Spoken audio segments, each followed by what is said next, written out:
List common multiple LCM.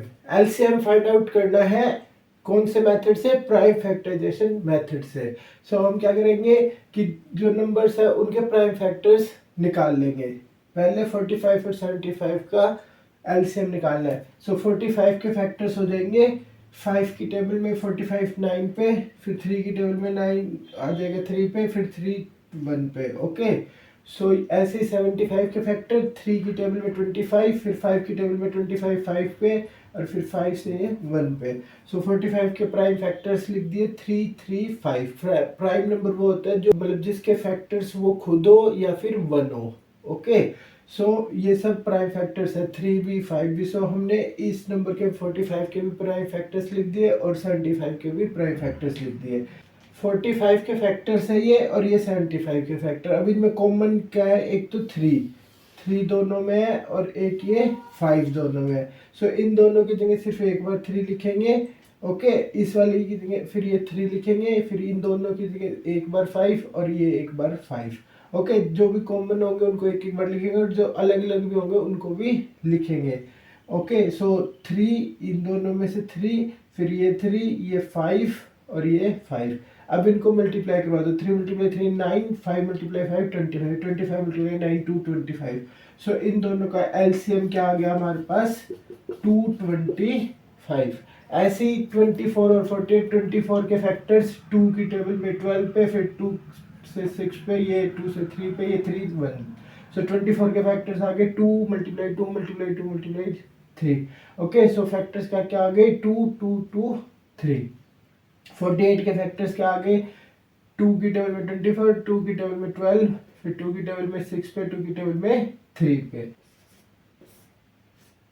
और फिर इसके बाद हमने इनको सबको यहाँ लिखा है। अब इनमें से कॉमन देखो। सो ये 2, ये भी 2, ये भी 2, ये 3। ओके, सो इनको हम कैसे लिख देंगे? इन दोनों की जगह एक बार 2, इन दोनों की जगह एक बार 2, इन दोनों की जगह एक बार 2, इन दोनों की जगह 3, और फिर ये जो 2 रह गया वो भी। ओके, सो अब इन सबको मल्टीप्लाई कर दो। 2 × 2 4, 4 × 2 8, 8 × 3 24, और 24 × 2 ये आ जाएगा 48। सो एलसीएम 24 और 48 का एलसीएम क्या आ गया? 48। ओके, इन्हीं को हम ऐसे भी लिख सकते हैं, जैसे 3 की पावर यहाँ पे लिख देंगे एक्सपोनेंट के फॉर्म में 2, और ये 5। इसको लिख देंगे 3 की पावर 1 और 5 की पावर 2। सो इन दोनों में से जो हाईएस्ट पावर है उसको लिख लो। तो इन दोनों में से हाईएस्ट पावर लिख ली। यहाँ पे 3 की पावर 2 है, और यहाँ पे 5 की पावर 2 है। ओके, सो ये 9 मल्टीप्लाई कितना आ गया? 25। सो ये वही आ जाएगा आपका आंसर 225। ओके, ऐसे यहाँ पे भी ये 2 की पावर कितनी होगी? 3।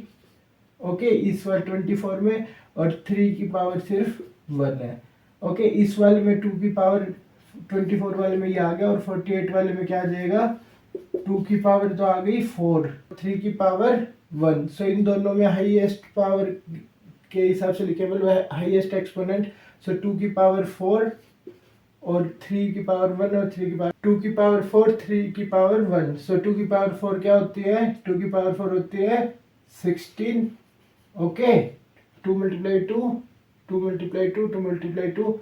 ओके, सो 2 की पावर 4 होती है 16, और मल्टीप्लाई करेंगे 3 तो क्या आ गया? 48। सो हम ऐसे एक्सपोनेंट लिख के भी लिख सकते हैं। उसमें हमें हाईएस्ट पावर देखनी है, जितने भी फैक्टर हैं उनके हाईएस्ट पावर लिख लो, और फिर उनको मल्टीप्लाई कर दो, या फिर ऐसे कॉमन लेके अलग अलग ऐसे भी लिख सकते हैं। सो एलसीएम को हम दोनों तरीके से कर सकते हैं, मतलब ऐसे एक्सपोनेंट में लिख के भी और ऐसे नॉर्मल लिख के भी।